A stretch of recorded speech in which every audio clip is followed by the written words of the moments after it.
Hello, ladies and gentlemen. This is Dr. Mary Payton with All About STEM Radio.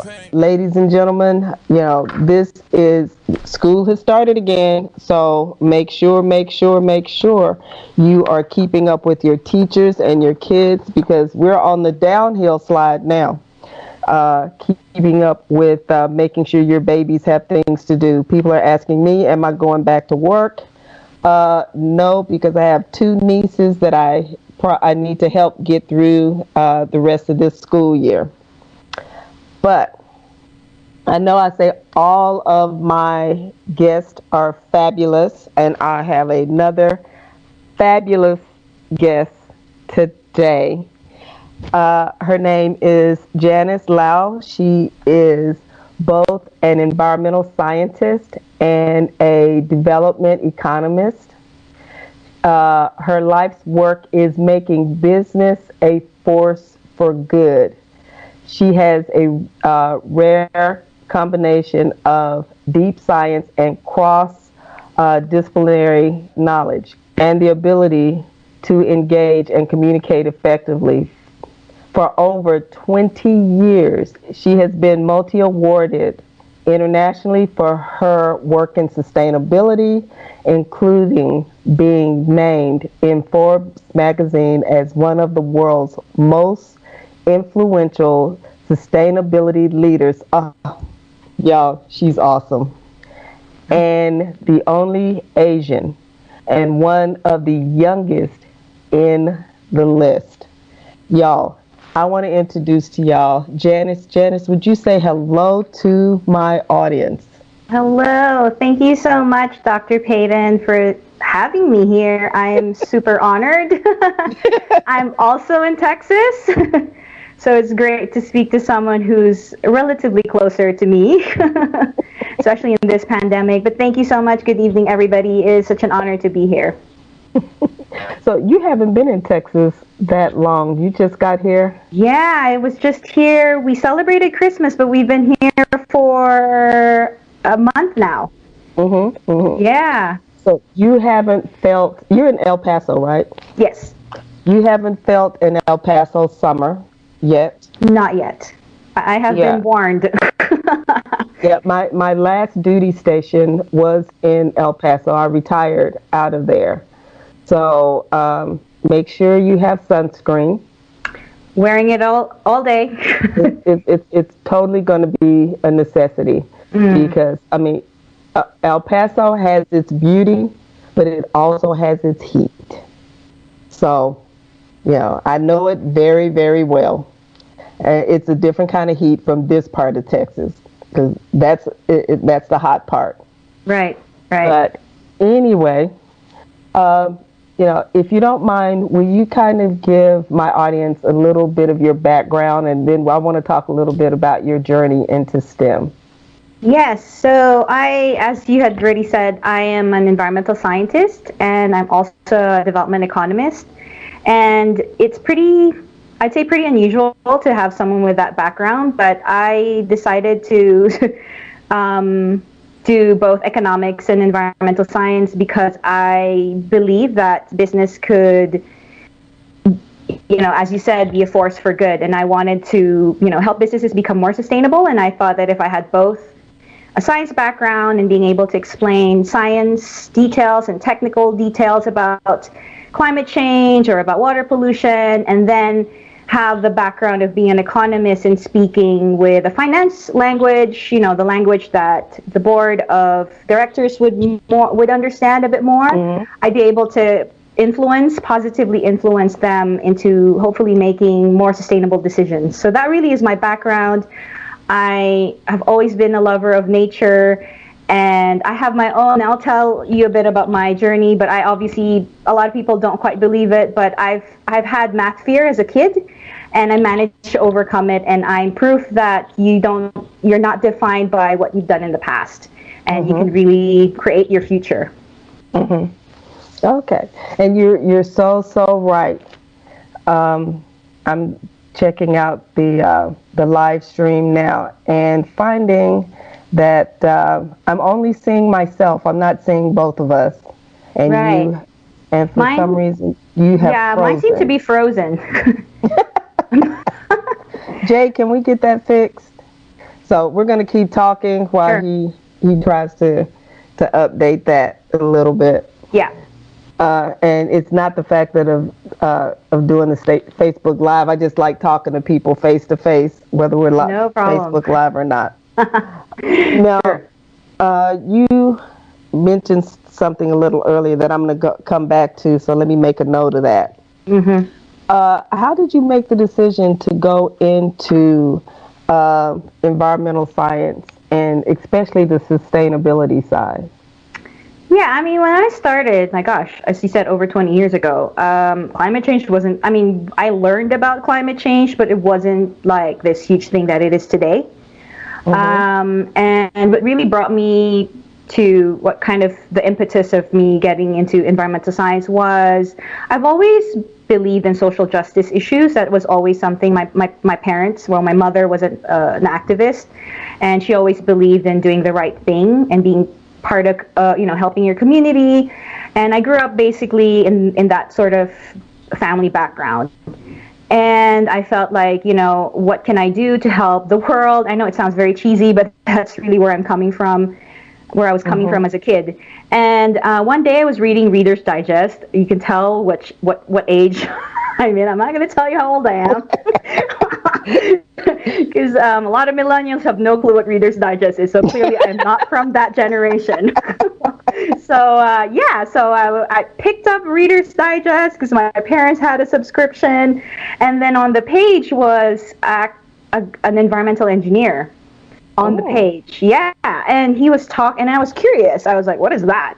And then he starts in his story. He starts talking about what he does for a living, what courses he had to take, and it really intrigued me because he was talking about how he was helping companies reduce their pollution, and he was talking about air pollution, water pollution, and I believe I was like 16 or 17 at that time, and I was just sold. I was like, I want to do this. I was very attracted to the challenges he was talking about and the change he was enabling, and I wanted to do that. And that's how it led me to become an environmental scientist.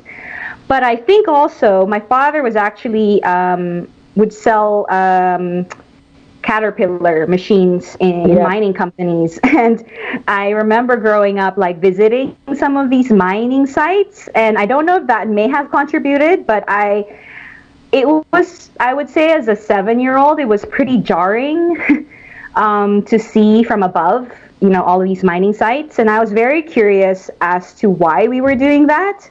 And so 2 and 2 together, pretty much what I saw as a kid, and then when I read it again when I was 16 or 17, and then I just decided this is what I was going to do. Initially, I wanted to become a professor because I thought, like, I'm going to write about, I'm going to do experiments, and I'm going to write about this, and, I'm going to help change the world. But, things happen, and I did my internship in Washington, D.C., lobbying. Lobbying banks to fund more, basically to fund more renewable energy projects, fund more environmentally friendly projects. And it really opened my eyes in terms of how powerful businesses can be, especially when they use their resources for good. And so that's really what shifted my plans, not becoming Dr. Janice Lau, although I'm still working on that. And you're going to get it. A bit delayed, but I decided I was going to be working as a scientist in the corporate field. Okay. So, getting to where you are now, where did you go to college? So I'm actually from the Philippines. So I did my degree in the Philippines, but then I did my master's at Oxford. Oh. Yeah. How was that? So hey, let me just see. They're telling me to turn off and turn on my video. Yeah. And see if that works. Okay. Sorry, what were you saying again? Just No, I was asking how was Oxford. Because that's in England, right? Totally life-changing. I remember sorry, just wanted to say I did try to turn it on and off, but now I can't turn it on for some reason. So hey, let me try to finish your answer your question first. Okay. And then we'll take a quick break. Yeah. What was it like? Oh my God, it was, I could not, I had a bit of, I still have imposter syndrome, but definitely when I got my full scholarship at Oxford and then I was in the bus from the airport to Oxford, I still could not believe I was going to Oxford. I was afraid that they were going to find out that I wasn't good enough for them. No. Yeah, because I was just thinking like, you've got Margaret Thatcher and you've got Bill Clinton and you've got all of these, you know, these people, and like, why would they choose little old me? But they did.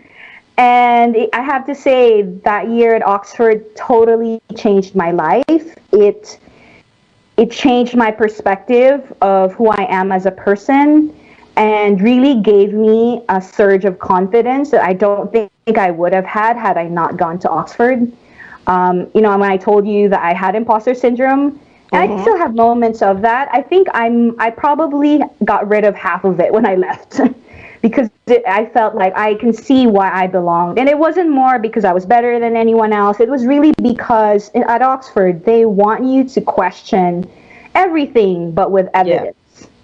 You can't just like throw out your opinion and not have data to back you up. Ooh. And, you know, so I learned that it was much harder actually to have an opinion and find data. It's much easier to have an opinion and not have data. And that discipline really helped me throughout. It's a life skill I still have today, and I'm very grateful for that. And, you know, I like the fact of having you question. Yeah. And but backing that questioning up. So hey, and look at where you are now. Now I want to go in ask the question about the connection between environmental science and economics. Mm-hmm. What are you trying to get people? I mean, when we think of those two together, what are we trying to get people to think about? I want people to think that they're actually interconnected and that they're not. It's not a choice. You know, we're often told that we can't do that. Oh yes, if we could, we would do that for the environment, but you know, we would have to sacrifice the economy. And I don't think people quite realize that the economy is part of the environment. There is no economy without the environment. A lot of our commodity traders have to trade based on what the weather is like. Mm-hmm. You know, when you flew from Hawaii to Texas, I hope you flew on time. You got in on time, and that was because we know how to predict weather. Mm-hmm. You know, we built our planes according to the scientific principles of flying, which is so magical, is based on scientific principles, right? Based on assumptions about the weather. And so, you know, I think we've forgotten that economy is actually part of the environment and not the other way around. And the reason I took economics was, and although the economy is a very powerful argument, yes, and I wanted to be able to speak that language if I was going to be positively influencing people to make sustainable decisions. I had to speak a language that they were familiar with, and that's the reason why I took economics as well. And you know, that makes so much sense. Because so many people in science, they only look at the science. They don't look at anything else that really affects that. It's kind of like in the housing markets now. Houses have gotten bigger and bigger and bigger, which means most of our waste product, trash, you know, our buying and spending and all of that is bigger and bigger and bigger. But we're now looking at a tiny house situation, and which is bringing things more into a smaller realm. And also, I had a guest on a couple years ago from China. And she was talking about building sustainable hotels. So, sustainability, it starts with us as the individual, Right. but it also goes to big business and how that works. Correct. And, I'm finding this to be so interesting. Great. That's Okay. I'm trying to see what Gary's saying here. Okay. All right. So we're just going to keep going. I had another question, but Gary kind of got me off a little bit with No answering problem. a question that I had sent to him. Now, why were you considered one of the most influential people internationally in sustainability? Yeah, my understanding was what I've been doing for sustainability is not usually when you look at press releases and they talk about like Microsoft has done this sustainable thing. The way I do sustainability is I don't just involve the company I work for, but I try to engage with the industry. Because again, one company cannot change everything. I mean, again, I'm not speaking about big tech, but I'm talking about just any regular company. They want to do the right thing, but the reality is, a lot of companies are just too small to make a difference on their own. And I've realized this early on, and this is why we had to collaborate with other companies. And in my previous roles, back when I was working in an airline. In an airline company, and if you remember my story about math fear earlier on, I was able to develop and create a mathematical model and an economic model. So both a mathematical model and how much it's going to cost airlines if they were going to offset their emissions and be more environmentally friendly. So I created that, and it really changed the industry. And that mathematical formula has been adapted and tweaked by the United Nations, ICAO, which is the International Civil Aviation Organization. And it's the only one of its kind in the world, the thing that I've helped develop. And and it's really changed the way airlines have calculated emissions. It's changed the way they look at environmentally friendly technologies. So I was part of that. In fact, I was actually one of the first who developed that model. And so that's the reason I got these awards. Very grateful for that, grateful for the recognition. But obviously, when I was doing it, I did not think that we would be creating this huge difference and getting all these airlines, signing up. And voluntarily, there was some pressure, I would say, with the airlines. But I think, I'm going to give kudos to them. They decided, I think, sometime 2010, early in the decade, to do something about it as an industry.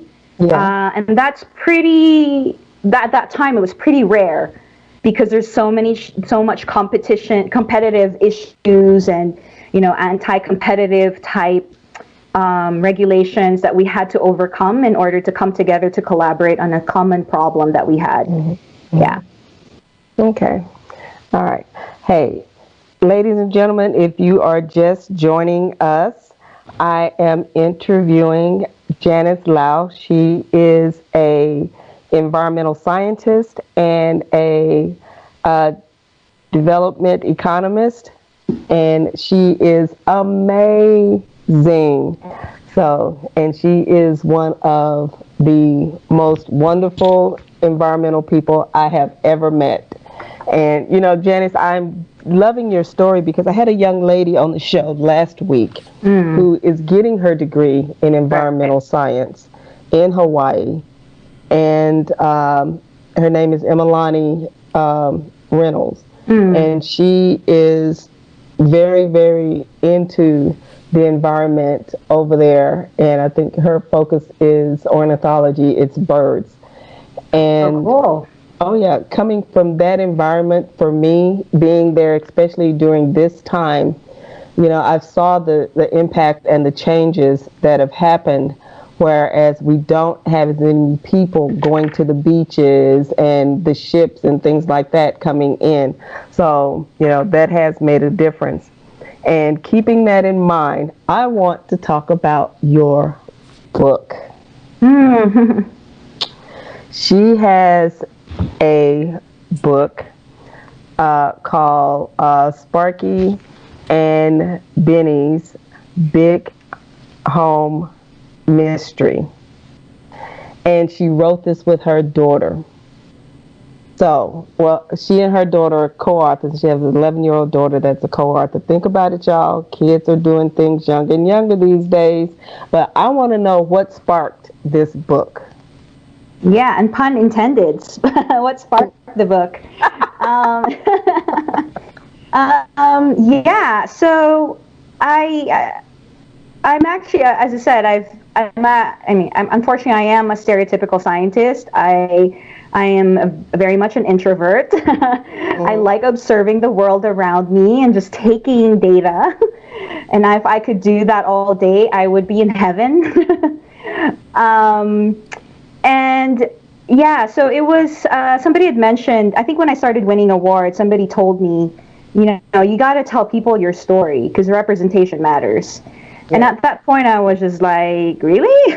I mean, maybe it mattered to me. I mean, I grew up not having a lot of, Asian American role models, female ones anyway, that I could see on Vogue, for example. It was pretty much celebrities. That was the cool thing to be.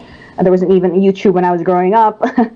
But, so my friends were saying, like, look, you need to tell your story so that other kids of color can see what they can do with their lives. And I said, sure, I'll do that. And then I started getting interviewed by the media and, getting articles written about me. And then somebody asked me a question and said, do you have any books that you can recommend for children about climate change that isn't so dark?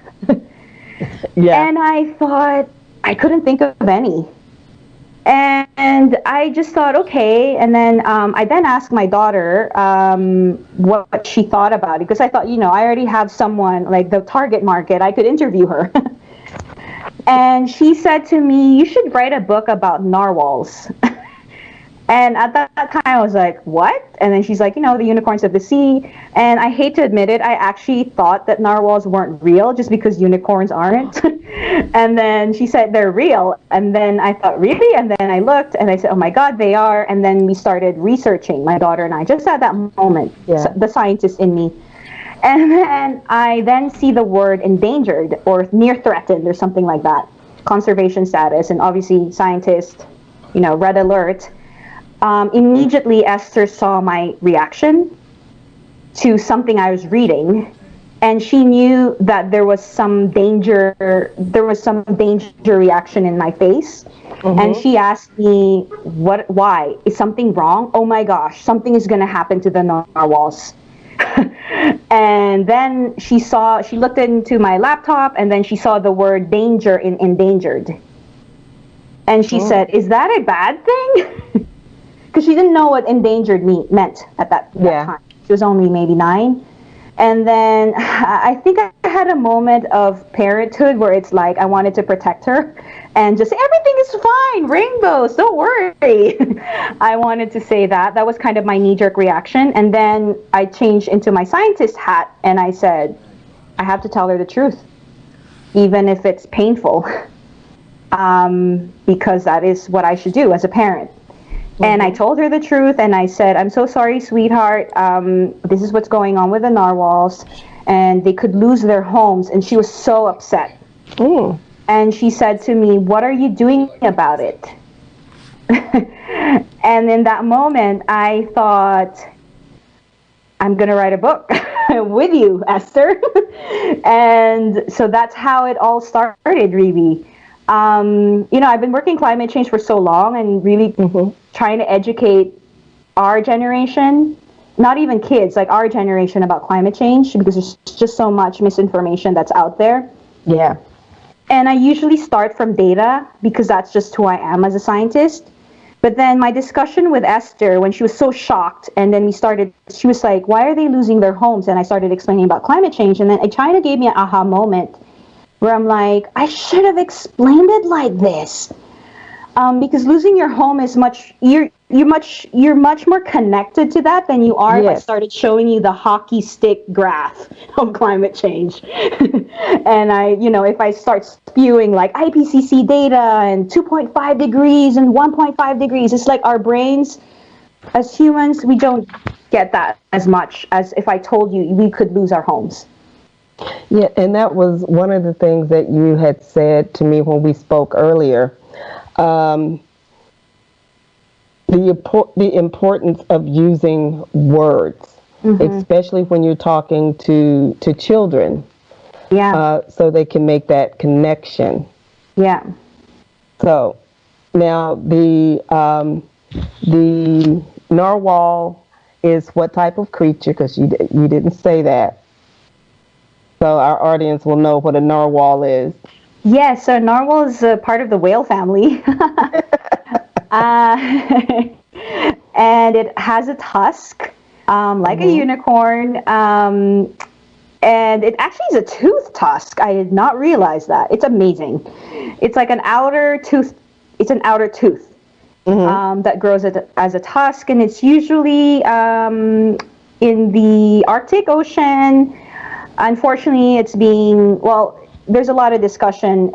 It is near threatened, which is basically that its population's dwindling because of so many reasons. One of it is habitat loss through climate change. They have to live a certain temperature, and we know for sure that ocean temperatures are increasing.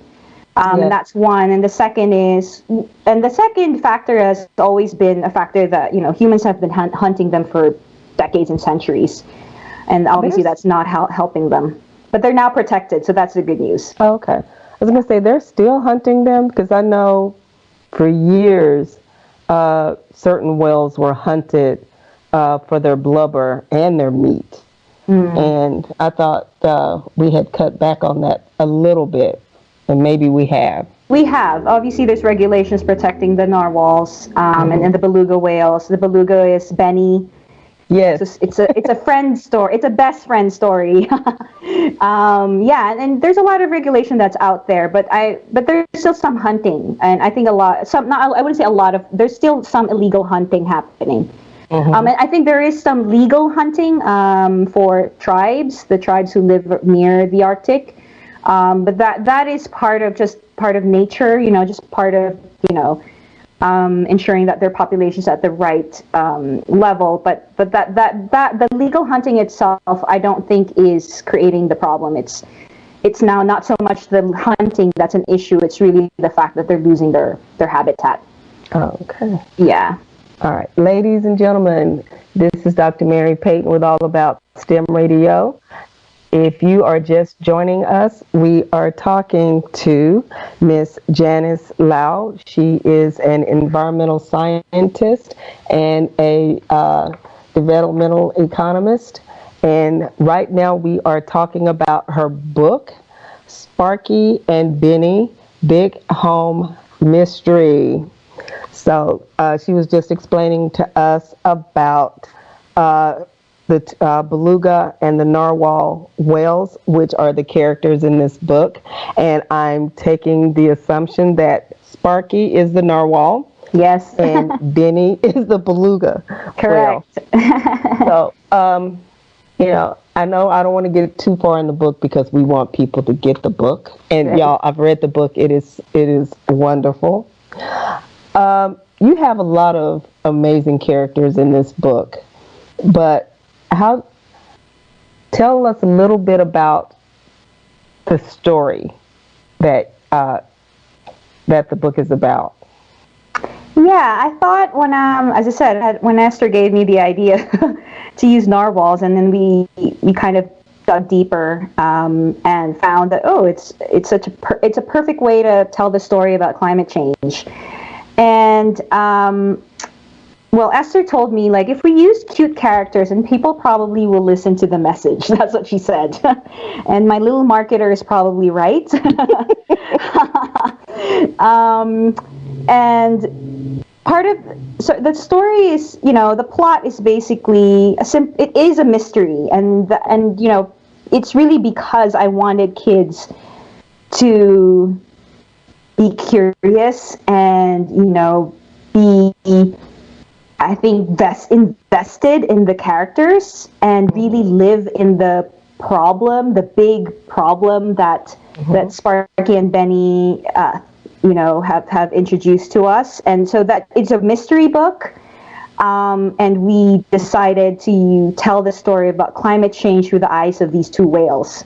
And a lot of the story is really a reflection of the difficult questions my children asked me through the years about climate change. My kids my daughter who's now 11 and my son who is turning 9 next week,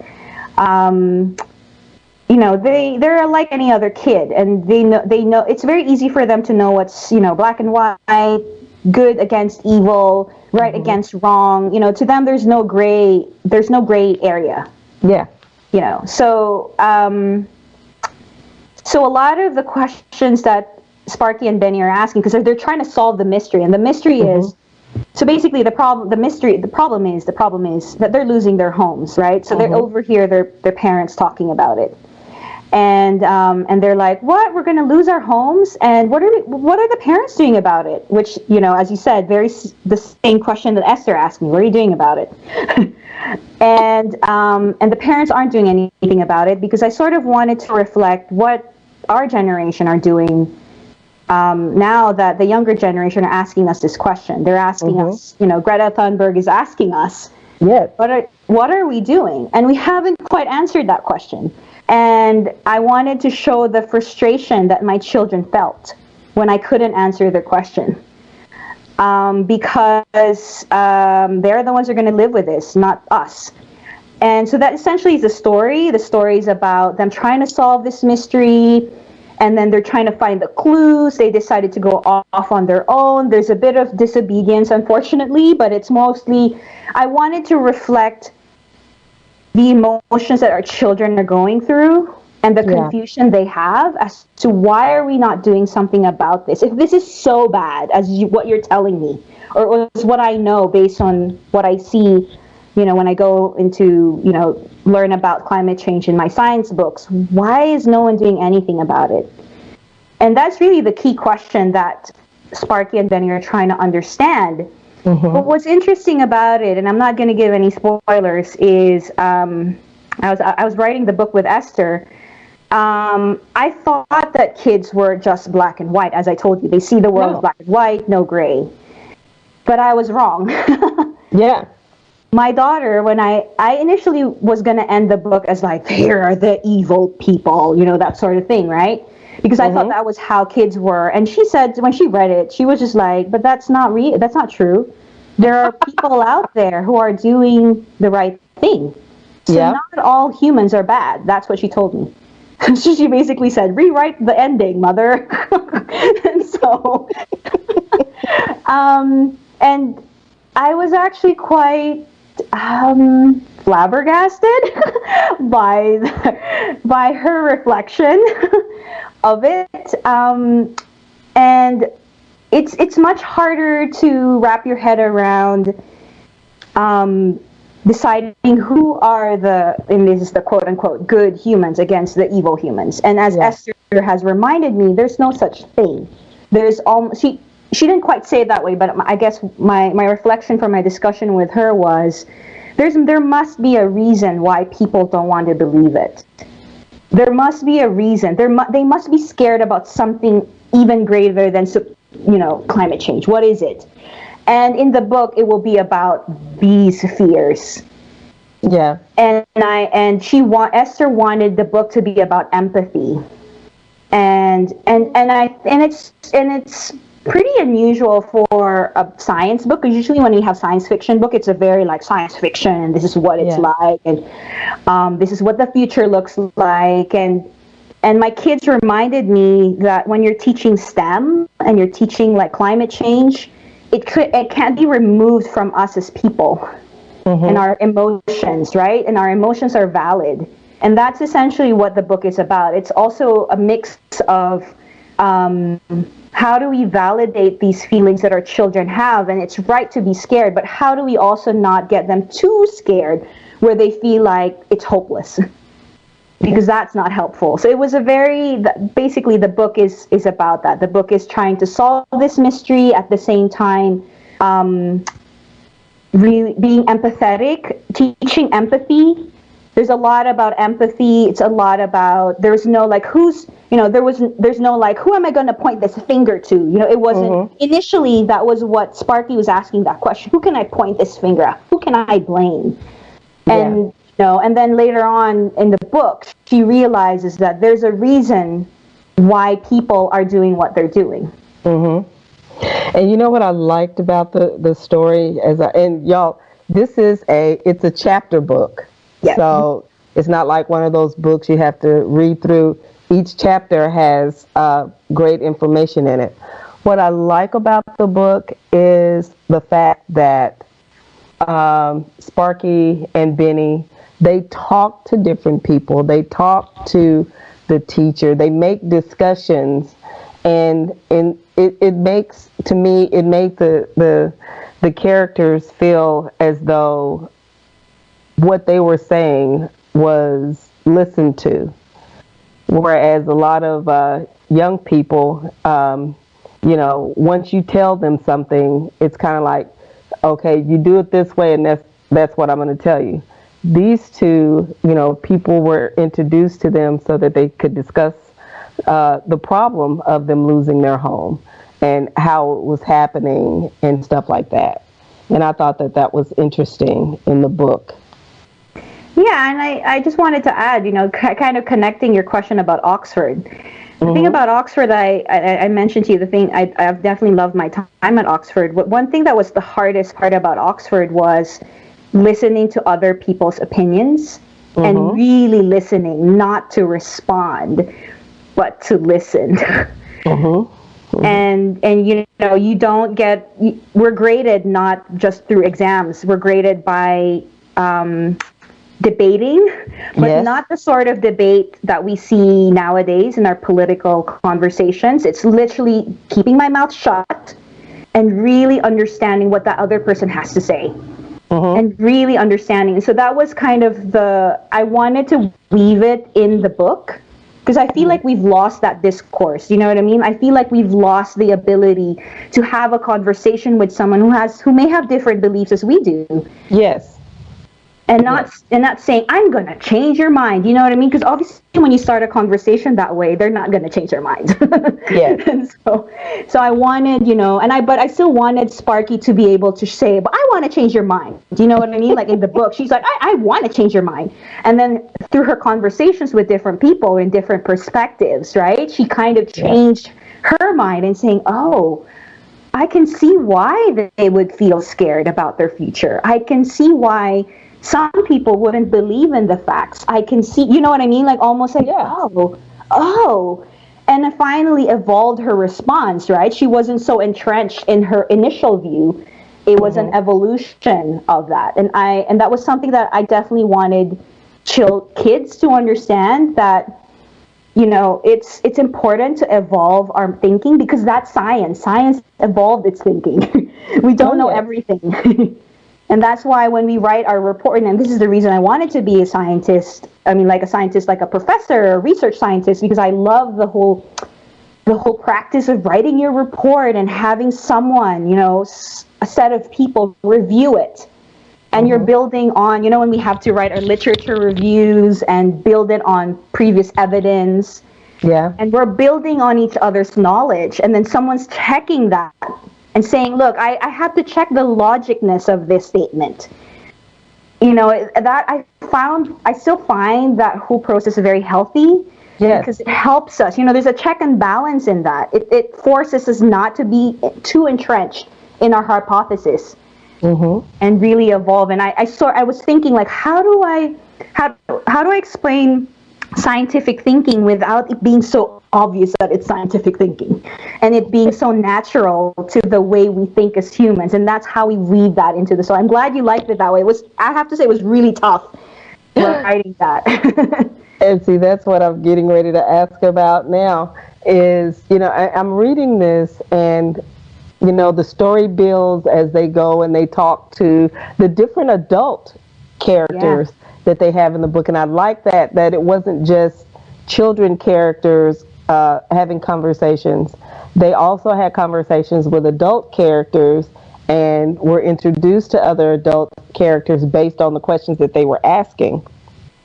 But, you know, putting this book together, especially as a chapter book, what was your process in writing this? And I'm loving the fact that Esther was part of this, and it sounds like she was kind of checking you, like, no, yes or no, you know, with her feelings about how you were pulling this together.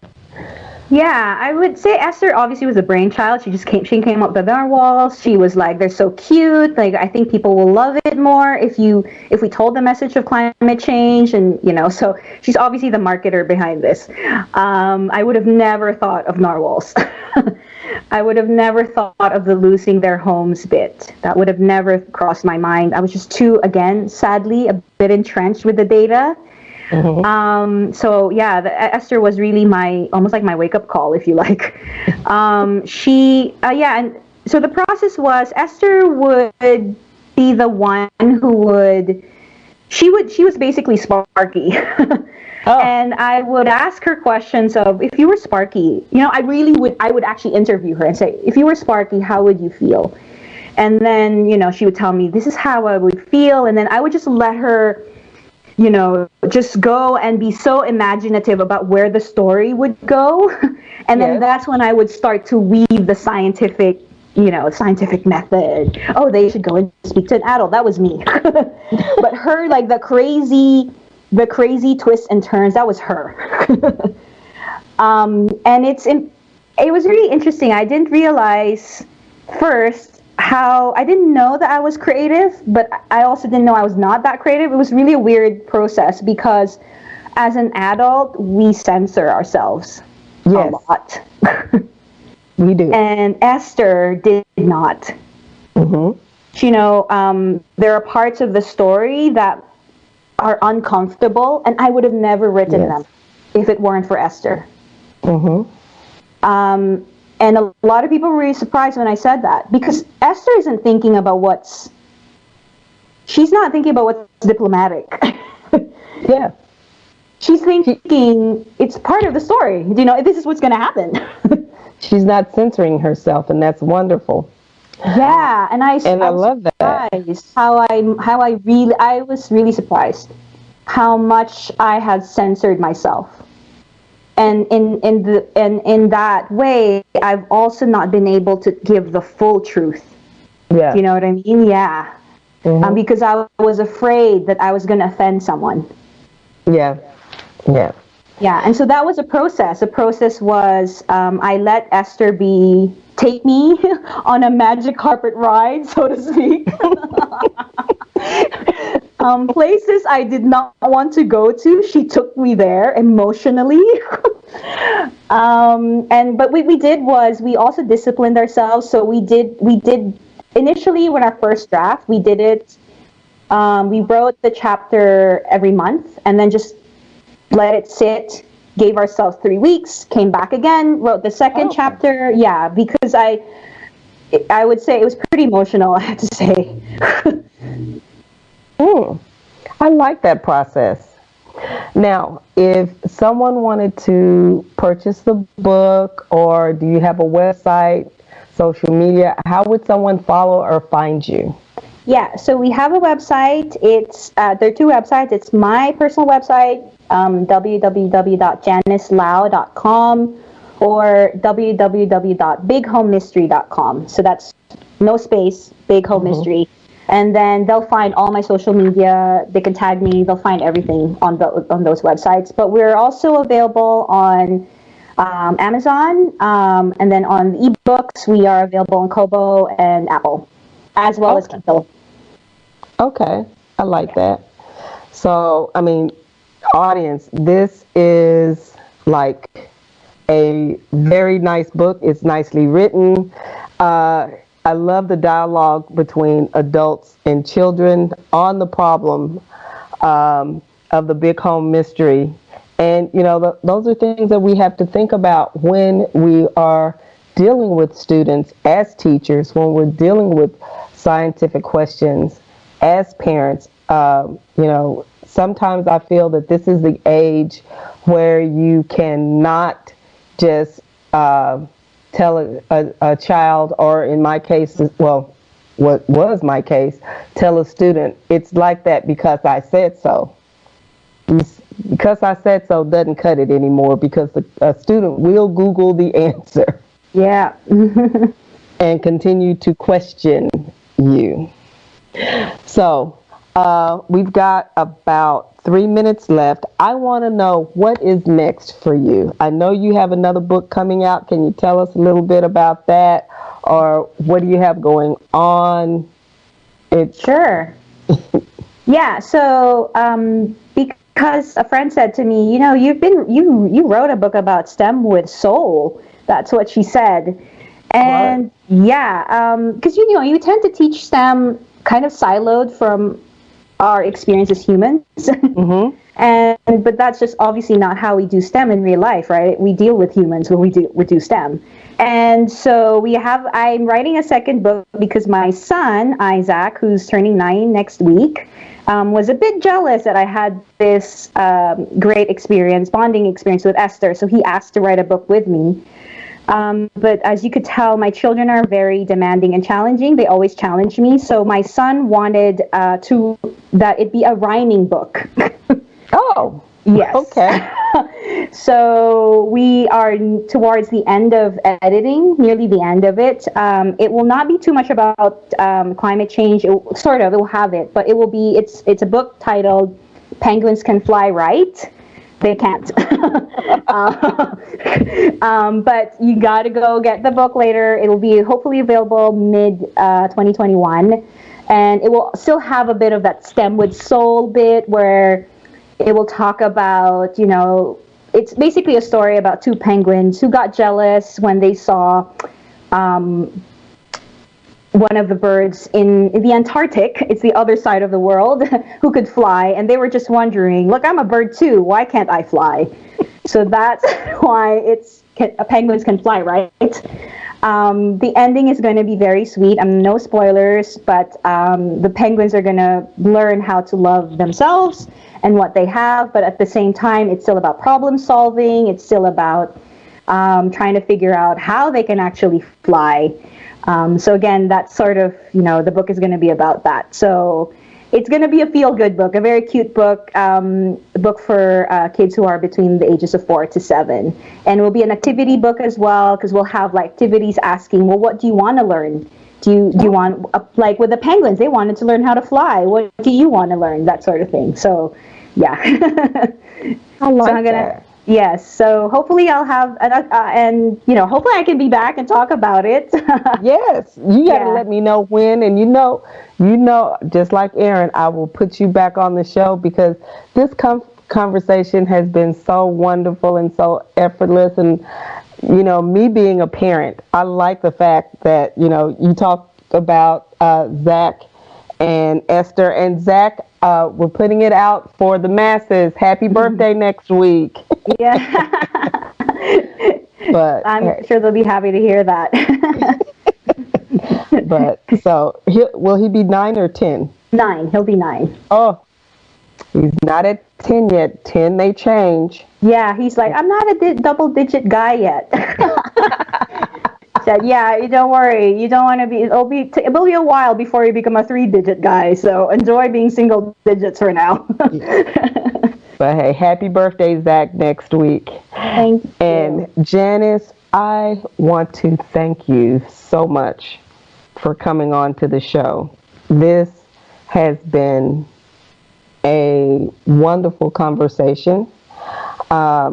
I thank you for the books, and I will send you copies of Taylor STEM Adventures when you send me your address, because my lovely son, he took the books out, put them where I have my books, and didn't keep the address. But that's Aaron. I just have to love him because he's mine. Mm-hmm. But hey, yes, you will be back on the show. The door is open, And thank you, thank you, thank you for this interview. You being a environmental scientist and an economist is, so forward thinking. And I'm glad that my guests could hear about your career and also your book, Sparky and Benny's Big Home Mystery. And you said they can get that on Amazon, right? Yep, Amazon, and they can get it on Apple and Kobo. Okay, Amazon, Apple, and Kobo. Yeah. And so, ladies and gentlemen, I want to thank y'all for listening to me my first week back in Texas. And thank y'all for the snow on my first day back in Texas.